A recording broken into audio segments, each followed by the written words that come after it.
반갑습니다. 하이델베르크 요리문답 오늘 12번째 주 시작하도록 하겠습니다. 다 같이 찬양하시고 시작하시겠습니다. 예수 앞에 나오면 새찬송가 287장, 통일찬송가 205장입니다. 예수 앞에 나오면 죄사함 받으며 주의 품에 안기어 편히 쉬리라. 우리 주만 믿으면 모두 구원 얻으며 영상 복락 멸류관 확실히 받겠네. 기도하고 시작하도록 하겠습니다. 하나님 아버지, 시간 또한 하이델베르크 요리문답 또 12번째 시간을 함께 가질 수 있도록 인도해 주시기를 감사합니다. 이 시간 또 주님 말씀에 대해서 함께 나누고 또한 생각하며 또한 공부할 때 하나님께서 지혜 주시고 이 시간이 귀하고 복된 시간으로 참 하나님 앞에 올려드릴 수 있도록 주님 인도하여 주옵소서. 감사드리옵고 이 시간을 우려드리오며 모든 말씀 예수님 이름으로 기도합나이다. 아멘. 네. 오늘은 하이델베르크 요리문답 제12문 예수 그리스도와 또한 그리스도인의 관계에 관하여서 공부하는 그러한 시간입니다. 제12주일의 공부에 들어가기 전에 다시 첫 번째 주의 그러한 내용부터 간단하게 살펴보도록 하겠습니다. 첫 번째 주일의 주제는 인생의 유일한 위로가 무엇인가에 관한 그러한 내용이었습니다. 첫 번째 질문은 생사관에 있어서 당신의 유일한 위로가 무엇입니까? 라는 질문이었고요. 거기에 대한 대답으로는 내 영혼과 육체는 생사관에 있어서 나의 것이 아니라 그리스도의 피의 대가로 모든 죄를 대신하여 완전히 속량하여 주셨으며 모든 악한 권세에서 구원하여 주신 신실하신 구세주 예수 그리스도의 것입니다. 그는 하늘에 계신 아버지의 뜻이 아니면 머리털 하나라도 떨어지게 할 수 없으며 또한 나에게 모든 것이 합력하여 선이 될 수밖에 없도록 보호하십니다. 그러므로 그는 성령을 통하여 나에게 영생을 보증하시며 이후로 온 마음을 다하여 기쁨으로 그를 위해 살도록 준비시켜 주시는 분이십니다. 라는 그러한 대답이 되겠습니다. 두 번째 질문으로는 그러면 당신은 이런 위로 가운데서 살고 죽을 수 있기 위해서 몇 가지를 알아야 합니까? 라는 그러한 질문이 되겠습니다. 여기에 대한 대답으로 그것은 세 가지입니다. 첫째, 죄와 비참이 얼마나 큰지를 알아야 하며, 둘째, 이런 나의 죄와 비참에서 어떻게 구원을 받을 수 있는가에 관한 질문이고 그러한 것이며, 세 번째는 구원의 은혜를 베풀어 주신 주인 하나님께 어떻게 감사해야 할지를 아는 것입니다. 라는 그러한 내용이 되겠습니다. 또한 2주일로 넘어가서 죄로 인한 인간의 비참함에 대해서 제3문에서 제5문까지 다뤄보았습니다. 제3문에서는 당신은 어디서 죄로 인한 비참함을 알 수 있습니까? 라는 그러한 질문을 해보았고 여기에 대한 대답으로는 하나님의 말씀인 율법에서입니다. 라는 것이 대답이었습니다. 그리고 4문은 하나님의 율법이 우리에게 요구하는 것이 무엇입니까? 라는 그러한 질문이었고 거기에 대한 대답은 내 마음을 다하고 목숨을 다하고 뜻을 다하여 주 너의 하나님을 사랑하라 하셨으니 이것이 크고 첫째 되는 계명이요 둘째는 그와 같으니 내 이웃을 내 몸과 같이 사랑하라 하셨으니 이 두 계명이 율법과 선지자의 대강령이니라 하는 것이 네 번째 질문에 대한 대답이었습니다. 또한 제 5번째 질문은 그러면 당신은 이 모든 것 율법을 완전하게 지킬 수 있습니까? 라는 그러한 질문이었고 거기에 대한 대답으로는 지킬 수 없습니다. 왜냐하면 나는 본성적으로 하나님과 이웃을 미워하는 악한 경향에 빠져있기 때문이라는 것이 그에 대한 대답이었습니다. 제3주일로 넘어와서 제6문에서 8문까지 타락한 인간의 본성에 관하여서 다루었고, 제6문에서는 그러면 하나님이 인간을 그렇게 악하고 폐역한 존재로 창조하셨습니까? 라는 그러한 질문에 대해서 아닙니다. 하나님은 인간을 선하게 그의 형상을 따라 창조하셨습니다. 즉 인간은 창조자 하나님을 바르게 알고 마음으로 사랑하며 그와 함께 영원한 축복 속에서 그를 찬양하고 찬미하도록 진정한 의와 거룩함 가운데서 창조되었습니다. 라는 것이 제6문에 대한 대답이 되겠습니다. 그러면 제7문에 대한 질문은 그러면 현재와 같은 종류의 타락이 어디에서 왔습니까? 라는 그러한 질문이었고, 여기에 대한 대답은 인간의 첫 조상 아담과 하와가 낙원 에덴 동산에서 타락하고 불순종한 데서 왔으며, 그때 인간 본성은 모두가 죄 가운데서 잉태되고 태어나도록 허물로 오염되었습니다. 라는 것이 그에 대한 대답이 되겠습니다. 제8문에서는 우리는 그 선에 대하여 그 어떤 선에 대하여서도 전혀 무능하고 모든 악의로만 기울 정도로 부패되어 있습니까? 라는 그러한 질문이었고, 거기에 대한 대답으로는 그렇습니다. 그러나 우리에게는 하나님의 영을 통해 중생하는 것이 있습니다. 라는 그러한 대답이 되겠습니다. 즉 타락한 인간이라도 스스로 선을 행할 만한 능력이 있지는 않은가에 관한 그러한 질문이 되겠습니다. 그렇지만 제8문의 대답에서 인간은 타락으로 인하여서 바로 하나님과의 관계를 가져야 할 근원적인 능력을 상실하였고, 그 때문에 스스로 의의 주인이신 하나님께로 돌아올 수 없게 되었다고 설명하고 있는 것입니다. 그렇기 때문에 인간은 스스로 선을 행하고 의의 주인이신 하나님께로 돌아오려면 하나님이 보내신 성령의 은혜로 거듭나는 역사를 경험해야 하는데, 이것을 중생이라고 부른다고 하였습니다. 그래서 그 예수 그리스도의 자녀로서 우리가 거듭나는 그러한 과정들을 성경에서는 다루고 있으면 그것을 교리적으로 정리해 놓은 그러한 부분들이 있는데요. 첫 번째는 정말 예수 그리스도를 그러한 마음 가운데 예수 그리스도께서 복음의 씨앗을 또한 심으시고, 그것을 또한 복음에 대해서 우리의 내적인 성향이 그렇게 복음을 향한 그러한 마음으로 준비되는 그러한 과정들이 있습니다. 그러한 과정을 거치고 나면은 바로 그 마음에 또한 복음에 대한 그러한 긍정적인 마음, 그거에 대해서 이제 복음을 받아들여야 되겠다는 그러한 아니면 좀 복음에 대해서 말씀에 대해 호의적인 그러한 마음이 있을 때, 또 그 마음에 또 뿌려진 그러한 씨앗이 점점 이렇게 자라나게 되는 그런 과정이 있습니다. 그래서 그러한 과정을 겪고 난 뒤에 인간은 어떤 한 계기가 되었을 때, 또한 어떤 도전이 들어왔을 때 바로 그 복음을 또한 믿기로 그렇게 결심하는 그러한 과정을 겪게 되는 것입니다. 그렇게 예수 그리스도를 믿기로 결심하게 되면 그 다음에는 성령께서 바로 그렇게 예수 그리스도를 믿기로 결심한 그 영혼에 대해서 이제는 그리스도 형상을 닮아가도록 성화의 과정을 거치게 되며, 그러한 성화의 과정을 통하여서 점점 이제 영화로운 단계로 이제 들어가게 되는 그러한 것이 되겠습니다.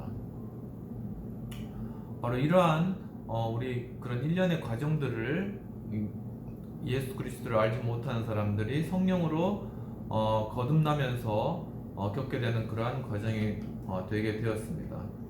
그런데 이러한 것은 바로 전적으로 하나님의 바로 은혜에 속해 있다고 이야기하고 있습니다. 우리가 제4주일로 넘어와서는 율법의 요구와 하나님의 자비에 관한 그러한 내용을 다뤄보았는데요. 제9문에서는 만일 인간이 할 수 없는 것을 율법으로 요구하시면 하나님이 인간에게 부당하게 대하시는 것이 아닐까요? 라는 그러한 질문을 해보았고, 아닙니다. 왜냐하면 하나님은 그것을 행할 수 있도록 인간을 창조하셨기 때문입니다. 그러나 인간은 그리고 그의 모든 자손은 사탄의 유혹으로 말미암아 교만하게 불순종함으로써 그런 재능을 빼앗겼습니다. 라고 그렇게 이야기를 하고 있습니다.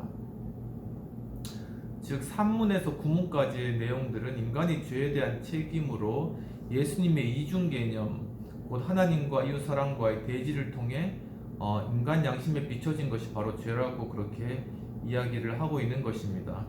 그리고 또한 바로 모든 인간이 죄인이며 의인은 하나도 없다고 하는 것이 바로 이러한 구문까지의 질문에 있는 중요한 내용이 되겠습니다. 그리고 또한 이렇게 우리의 죄에 대해서 바로 율법으로 알 수 있다고 했는데, 그러한 율법이 바로 죄를 고발하는 그러한 역할을 하게 되는데, 바로 그러한 율법이란 것은 과연 무엇인가? 그것은 바로 은혜의 언약과 관계 속에 나타난 하나님의 언약의 규정이라고 정의되어 있습니다. 그리고 그것은 또한 구약 성경에서 십계명으로 우리에게 나타나 있는 그러한 것입니다. 그래서 바로 제5문에서는 바로 그 때문에 율법이 예수 그리스도께로 나아가도록 바로 지시를 하고 있다는 것입니다. 곧 율법을 통하여서 인간이 죄인인 것을 깨닫고, 그렇기 때문에 바로 그 은혜의 언약의 주인 바로 예수 그리스도를 통해서만 구원을 얻는다, 그런 내용으로 바로 율법이 주어진다는 것입니다. 바로 율법이라는 것이 성경에서 이제 몽학 선생이 되어서 죄인들을 예수님께로 인도한다, 그렇게 이제 이야기를 하고 있습니다. 그러니까 우리가 마치 이제 보지 못하는 그러한 장님과 같은 존재였지만, 바로 이러한 율법을 통하여서 우리가 우리 죄를 인식하게 되고, 그러면서 점차 예수님께로 나아갈 수 있게 그렇게 하나님께서 인도해 주셨다는 그런 내용이죠. 또한 제10문에서는 하나님은 그와 같은 불순종과 타락을 벌하지 않고 내버려 두시기를 원하십니까? 라는 그러한 질문에 대해서 결코 아닙니다. 그는 천성적으로 자의적인 죄에 대하여 무섭게 분노하십니다. 그리고 그가 이 율법의 모든 말씀을 실행치 아니하는 자는 저주를 받을 것이라 할 것이오라고 말씀하신 것처럼 공정한 심판에서 그 죄를 일시적으로 그리고 영원하게 벌하시기를 원하십니다. 그래서 이러한 바로 죄에 대한 형벌이 바로 모든 사람에게 이루어지게 되는데, 바로 그게 심판이라는 그러한 것입니다. 그래서 이제 지난주에 제가 이제 저희 딸하고 같이 이제 차를 타고 이제 뭘 살 게 있어서 이제 가고 있었습니다. 근데 딸이 이제 저한테 이제 질문하는 것이 우리 죄를 지으면은 그러면은 지옥 가냐, 이제 이런 질문을 이제 하였습니다. 그러니까 굉장히 이제 전 약간 처음엔 당황스러웠습니다. 이걸 어떻게 대답해야 되나. 왜냐하면은 이렇게 아이들에게는 우리가 이렇게 부모들이 그냥 던지는 이야기도 굉장히 이렇게 임팩트하게 이제 영향을 줄 수가 있습니다. 그리고 계속 뇌리에 남는 거죠. 그래서 이것을 어떻게 이제 대답을 해야 되나 하다가, 그래도 죄를 지으면은 지옥 가는 거는 맞지, 그렇게 하면서 그러니까 또 이제 딸이 질문을 하는 거죠. 그러면은 조그만 죄를 지어도 다 지옥에 가느냐고 저한테 또 물어보는 겁니다. 그러니까 조그만 죄를 지어도 다 지옥에 가지, 그렇게 이제 제가 대답을 했는데, 그러니까는 또 이런 마음이 드는 거예요. 그런데 이제 아기가 또 이렇게 딸이 이제 그 죄에 대해서 많이 인식을 할 거 아닙니까? 그런데 그럼 얼마나 또 죄책감으로 이제 시달릴까, 그런 생각이 이제 드는 거예요. 그래서 그렇지만은 우리가 이제 예수님의 은혜로 구원을 받을 수 있다, 이제 그렇게 이야기를 해줬는데, 이제 좀 더 이제 그거를 좀 설명을 해줬어요. 제가 이제 딸에게 우리가 이제 원래 우리 근본적인 그런 원죄라는 것이 있고, 그리고 이렇게 사소하게 짓는 그런 자범죄라는 것이 있는데, 이 자범죄는 순간순간에 이제 회개를 하면은 다 이제 이렇게 용서를 받는 거고, 이 원죄는 바로 이렇게 예수님을 믿고 영접을 하면 그 원죄가 해결되기 때문에, 그 근본적인 죄가 해결되면은 그러면은 이제 우리가 매일 짓는 죄를 이제 회개하면은 구원을 받는다.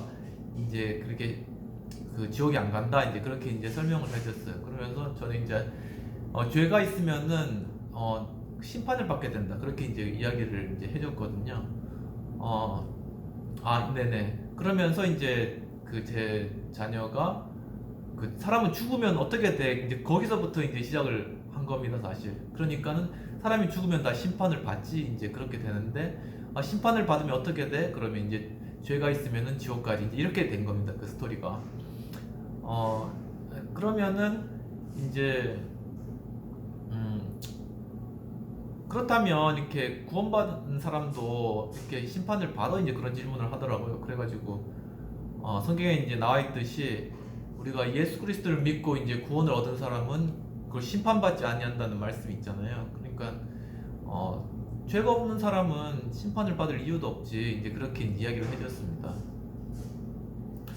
그러면은 어떻게, 그러면 죄가 있는 사람은 심판을 받으면 어떻게, 그럼 결국 지옥에 간다, 이제 그렇게 됐는데, 그래서 제가 이야기를 해줬어요.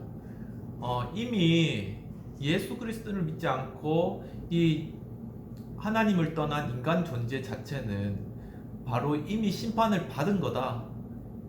그렇게 이야기를 해줬어요. 이미 지금 심판을 받은 상태다. 그러니까는 이제 딸이 그러면서 자기 잘 이해를 못하겠다. 이제 그렇게 이제 대답을 하는 거죠. 왜냐하면 이제 시간적인 그런, 보통 우리 그런 관점으로 보니까요. 그런데 이제 그 하나님의 관점으로 봐서는 우리가 죽어서 심판을 받으나 아니면은 우리가 지금 죄인인 상태이기 때문에 지금 죄인으로 있는 그런 상태나 마찬가지로 이미 심판을 받은 그런 존재였다는 것이죠. 이제 그래서 이제 그러면은 거기서 이제 회개하면은 구원을 받아? 이제 그렇게 이야기하길래 그래도 구원을 이제 회개를 하고 죄를 용서받으면은 구원을 받는다, 이제 이렇게 이제 설명을 해줬습니다. 그러니까 우리 이성적인 그러한 판단과 기준으로 우리 이 시간의 관점에서 봤을 때는 우리가 죽어서 이제 심판받고 거기 지옥에 가는 것이 이제 이런 교리적으로 시간적으로 인간의 이해에 따른 거지만, 이미 예수 그리스도를 이제 부인하고 하나님을 떠난 인간 존재 자체가 이미 심판받은 그러한 존재라는 그런 사실인 거죠. 그러한 부분들을 참 이렇게 잘 알려줘야 되는데 그런 것들이 참 굉장히 좀 조심스럽고, 그래서 이제 성경을 좀 많이 공부를 해야 되겠다. 그리고 이제 성경에 있는 그러한 구절을 근거로 해서 이야기를 해주는 게 제일 좋다. 이제 그런 생각을 지난주에 한번 해보게 되었습니다.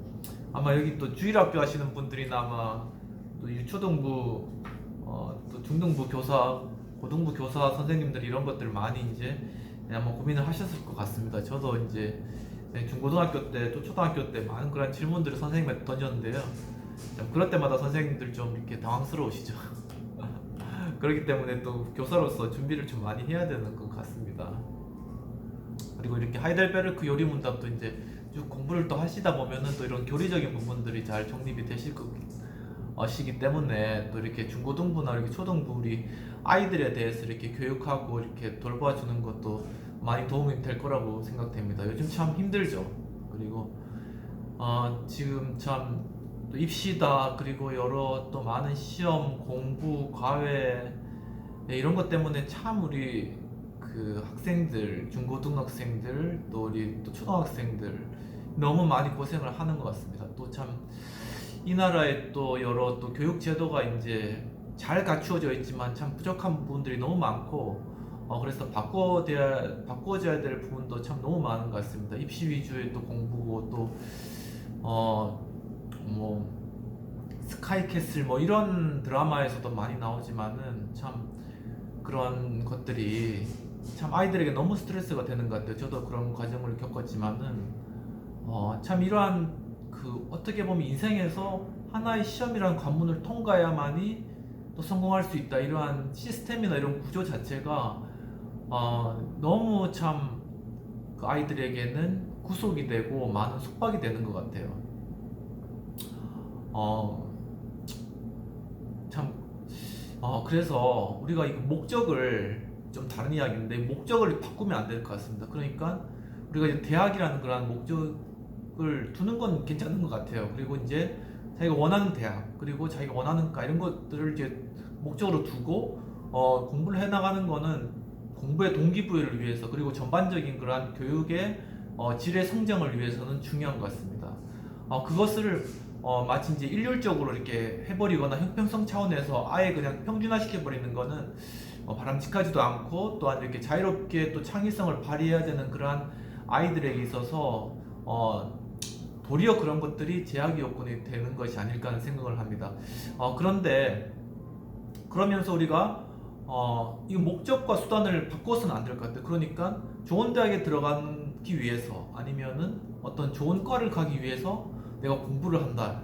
이런 것들 때문에 학교 선생님들도 교육하는 사람들도 그 목적을 가지고 이제 하는 거죠.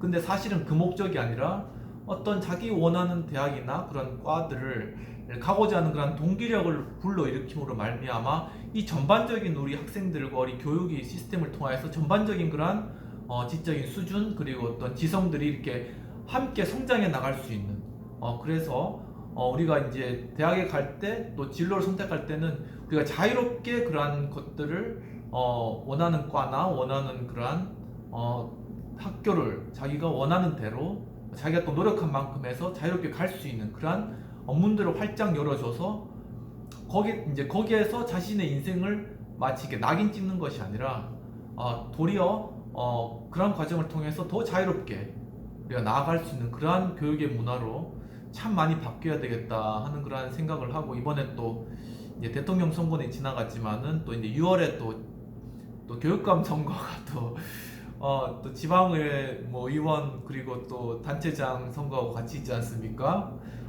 그러니까 좀 이런 것들을 함께 생각하면서 참 이 중요한 그러한 또 시기이다. 좀 이런 생각이 또 많이 또 드는 것이 사실입니다. 또 여기 또 공간 자체가 또 이렇게 하우스도 정치 토론하는 그러한 장소에서 또 이렇게 교류문화 공부를 하기 때문에 또 그런 생각도 함께 또 해보았습니다. 여러분들도 한번 그런 것들을 생각해보고 어떻게 주일학 이야기를 하다가 여기까지 갔네요.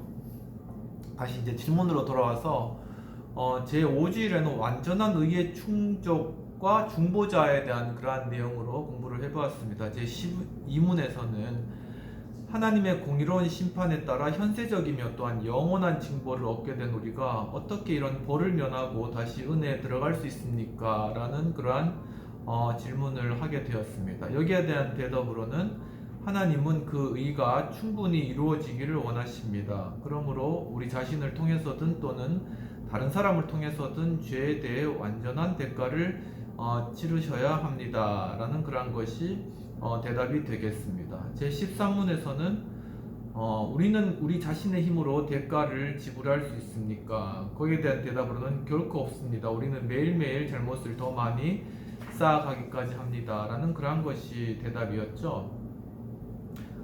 그리고 14문에서는 그러나 그 어떤 피조물이 우리를 위해서 대가를 지불할 수 있습니까? 라는 그러한 질문에 대해서는 아무도 없습니다. 왜냐하면 첫 번째로는 하나님은 인간이 잘못했던 것을 어떤 다른 피조물에게 벌하시기를 원치 않으시기 때문입니다. 두 번째로는 죄에 대하여 하나님의 영원한 진노의 짐을 짊어질 수 있거나 다른 피조물로 그 진노에서 구원할 수 있는 피조물은 없기 때문입니다. 라는 것이 대답이 되겠습니다.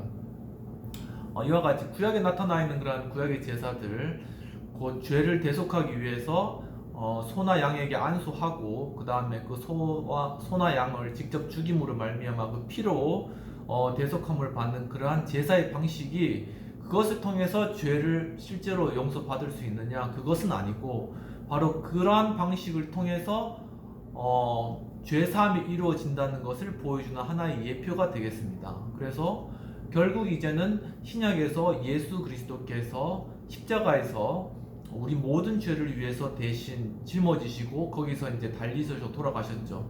바로 그러한 대속적인 죽으심, 바로 그러한 대속적인 죽으심을 통해서 우리의 죄가 사해질 수 있다는 하나의 그러한 예표로서 구약에 있는 모든 제사의 제도가 존재하는 그러한 것이라는 것입니다. 그래서 우리가 함께 구약을 또한 항상 예수 그리스도에 맞추어서 그 관점에서 우리가 바라보면은 사실 많은 부분들을 그렇게 예수 그리스도로 우리가 해석하고 또한 바라볼 수가 있는 것입니다. 그리고 이제 제 15문에서는 그러면 우리는 어떤 중보자와 구원자를 찾아야 됩니까? 라는 그러한 질문이 되겠습니다. 거기에 대한 대답으로는 진실하시며 공의로운 인간이고 모든 피조물보다 더 강하여 동시에 참 하나님이 되시는 그러한 분을 찾아야 됩니다. 라는 것이 그에 대한 대답이었습니다. 제 6주일로 넘어와서 중보자, 참 하나님과 참 사람에 관하여서 다루었는데 제 16문에서는 왜 그는 진실하시며 의로운 인간이어야 합니까? 라는 그러한 질문이었습니다. 곧 진실한 인간이어야 된다는 그러한 내용이죠. 거기에 대한 대답으로는 하나님의 의는 죄를 지은 인간의 본성이 죄에 대한 대가를 지불해야 할 것을 요구하시나 스스로 죄인된 자는 다른 사람을 위하여 대신 지불할 수가 없기 때문입니다. 즉 인간이 인간의 죄값을 대신 짊어져야 되지만 모든 사람이 죄인이기 때문에 인간으로서는 그 죄의 죄값을 대신 지불할 수가 없다. 그런 내용입니다.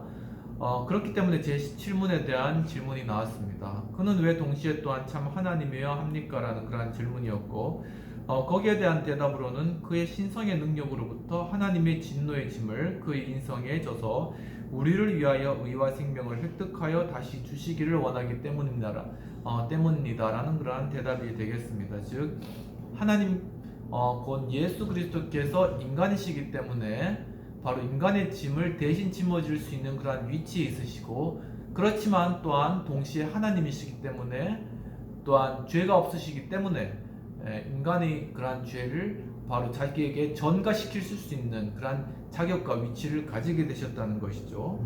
그래서 제 18문에서는 의롭고 참 인간이시며 동시에 참 하나님이신 중보자는 누구십니까? 라는 그러한 결정적인 질문을 하게 되었고 거기에 대한 대답으로 우리에게 완전한 구원과 의를 선사하신 우리 주 예수 그리스도이십니다. 라는 그러한 대답을 하게 되었습니다. 제 19문으로 넘어와서는 당신은 그것을 어디서 알 수 있습니까? 라는 그러한 질문을 하게 되었고 거기에 대한 대답으로는 하나님이 친히 에덴 동산에서 계시하셨으며 그 후에 거룩한 지파들과 선지자들을 통하여 전파하게 하셨고 희생 제물과 율법의 다른 의식을 통하여 모범을 보이셨으며 마침내 그의 사랑하는 독생자를 통하여 성취시키신 거룩한 복음을 통하여서 알 수 있습니다. 라는 그런 것이 대답이 되겠습니다. 제 20문으로 넘어와서 제 7주일 제 20에서 23문의 내용은 참된 믿음은 이라는 그런 주제로 다뤄보았습니다. 제 20문에서는 모든 사람은 아담을 통하여 멸망을 받은 것처럼 그리스도를 통하여 다시 구원을 얻게 됩니까? 라는 그러한 것이 질문이 되겠습니다. 네, 그의 대답은 아닙니다. 다만 참 믿음을 통하여 예수 그리스도와 연합됨으로써 그의 모든 축복의 은혜를 받아들이는 자만이 그렇게 됩니다. 이 질문도 이제 딸아이가 한 질문입니다. 아빠, 모든 사람이 다 죄인이야? 그리고 모든 사람이 다 예수님을 통해서 구원받을 수 있어? 이게 이제 제 딸이 한 질문입니다. 제 딸이 이제 사실 기독교 대안학교를 다니기 때문에 이제 채플 시간도 있고 그리고 이제 예배 시간도 많이 있습니다. 그렇기 때문에 이제 그런 질문을 아마 가지게 된 것 같습니다. 거기에 대해서 이제 제가 그렇다. 그러니까 아담 한 사람으로 인해서 모든 사람이 다 죄인이 됐기 때문에 예수님 한 분으로 통해서 모든 사람이 그러니까 예수님께서 모든 사람을 위하여 죽으셨다. 그렇게 이제 대답을 했는데 그렇죠. 예수 그리스도께서는 우리 모든 인류를 위하여서 다 죽으신 그러한 분이십니다. 곧 아담 그러니까 다시 오신 그런 아담의 그런 역할 그런 위치인 거죠. 그렇지만은 구원이라는 것은 도리적으로 봤을 때는 제한적 속죄론을 취하고 있습니다. 제한적 속죄론이라는 것은 예수 그리스도께서 모든 사람을 위해서 돌아가셔 주신 그러한 것이 팩트이지만은 바로 그러한 대속의 효과 자체는 바로 예수 그리스도를 영접하고 그분을 믿는 자들에 한해서 그 효과가 온다는 그러한 사실인 것입니다. 바로 그러한 바로 대속적인 그러한 죽으심과 또한 대속적 죽으심을 통한 그러한 대속의 효과, 즉 구속의 효과, 즉 죄사함의 그러한 효과가 바로 그 대속의 그러한 목적인 바로 인간의 구원에 적용되기 위해서는 바로 그 적용을 이루기 위해서는 그 통로가 바로 믿음이라는 그러한 통로를 통해야지만이 가능하다는 그러한 사실입니다. 이것은 바로 구약에서 아브라함이 바로 하나님을 믿으니 그것을 하나님께서 의로 여기셨다 하는 구약의 그러한 내용에도 나타나 있고, 바로 그러한 성경 전체적으로 나타나 있는 그러한 사실이 바로 이러한 구원과 하나님의 언약에 대한 성취는 바로 그 사실을 믿는 믿음을 통하여서만이 바로 그것을 믿는 자에게 적용된다. 즉 그 효과를 발휘한다는 그러한 것이 바로 제한적 속죄론이 되겠습니다. 그래서 제 7주일의 중요한 주제로 참된 믿음은이라는 그러한 질문을 하게 된 것입니다. 제 20문에서 모든 사람은 아담을 통하여 멸망을 받은 것처럼 그리스도를 통하여 다시 구원을 얻게 됩니까? 라는 것에 대해서 바로 제한적 속죄론에 따라서 아닙니다. 다만 참 믿음을 통하여 예수 그리스도와 연합됨으로써 그의 모든 축복의 은혜를 받아들이는 자만이 그렇게 됩니다. 라는 그러한 대답을 하였습니다. 제 딸아이에게도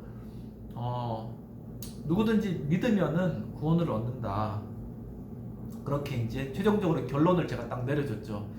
그런데 제가 좀 진 것 같습니다. 그 다음 질문이 뭐냐면은 그런데 믿을 때 진실하게 믿어야 되죠. 그 이야기를 하는 겁니다. 그래서 그렇지, 진실하게 믿는 사람이 구원을 받지. 제가 이렇게 이제 대답을 했는데 제가 좀 이렇게 약간 질문 Q&A에 좀 진 거죠, 그게. 그러면서 제 스스로를 돌아보았습니다. 내가 정말 예수 그리스도를 진실하게 믿고 있는가?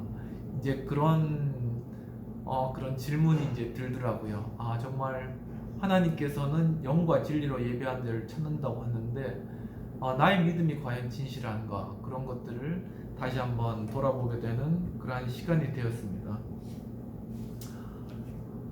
확실히 천국은 참 그 예수님께서 말씀하셨듯이 어린아이와 같이 되지 아니하면 들어가지 못한다는 그 말씀이 사실인 것 같습니다.